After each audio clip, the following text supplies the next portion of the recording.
The way many people want to quit smoking, what they think would be the optimal program and approach for them. In fact, probably more would do it, but it's when they do have them, they're so expensive, most people just can't afford it. They want to get locked up to quit smoking. They think this would be great, because the problem they have quitting smoking was, oh, it's just so hard when they got to face all their day-to-day stress and routines, and they can sneak out and get cigarettes, and boy, if they got themselves locked up in a program that just wouldn't let them smoke, this would be the way for them. I worked out of a hospital for 22, 23 years. We used to lock up people all the time and not let them smoke. It wasn't our stop smoking clinic. I wouldn't have done that to them. That would have been a waste of their time. It was our intensive care units. We'd lock them up after heart attacks, after strokes. Oh man, some of these people were comatose, for days, for weeks. They detoxed. They got off all nicotine. They didn't know they did, but they were detoxed and they had no physical need for nicotine whatsoever. Do you know what the first thing many of those people were going for when they got out of the hospital? When they got to a car that may have had cigarettes in it, when they got home to where their stashes were, they were going for those cigarettes. Why? They're no longer in withdrawal.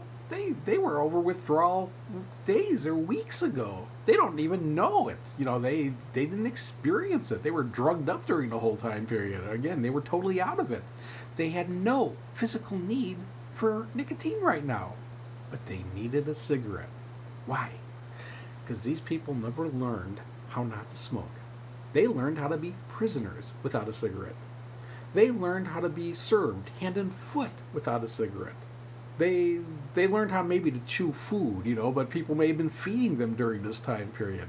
Or maybe they were only fed intravenously a good part of this time period. The urge, though, that they got when they hit into any semblance of a regular routine or real world for them, it was intense. When they got to the parking lot of the hospital, they needed a cigarette. You know how you could have stopped that urge in that individual? If you could just pull the gurney out to the parking lot, thrown them on the gurney, stuck an IV in their arm, didn't need to be anything in it, just for the effect. All of a sudden, oh, they don't need a cigarette now. They knew how to be horizontal with an IV in their arm and not smoke. But they didn't know how to do anything else.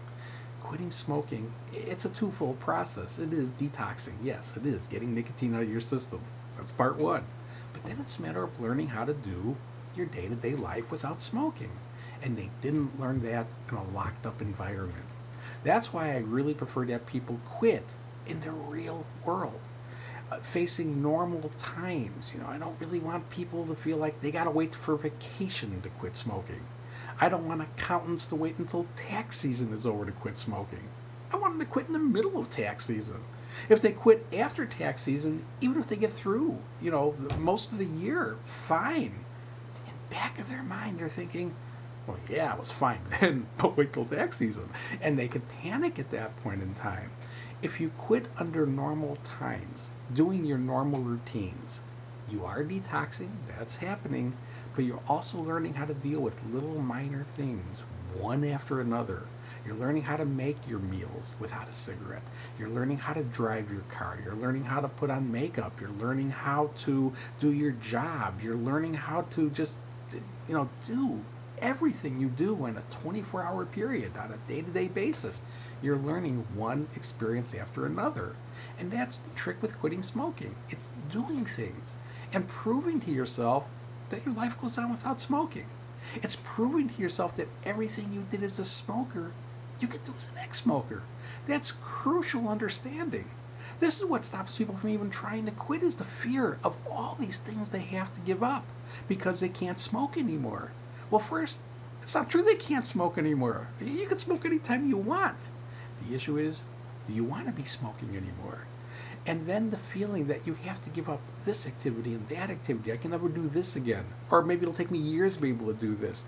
The longer you maintain those feelings, the more apprehensive you are, the more intimidated you are, the worse your life sounds without smoking. And life is not bad without smoking. The first few days it can be, but after that it really does get better.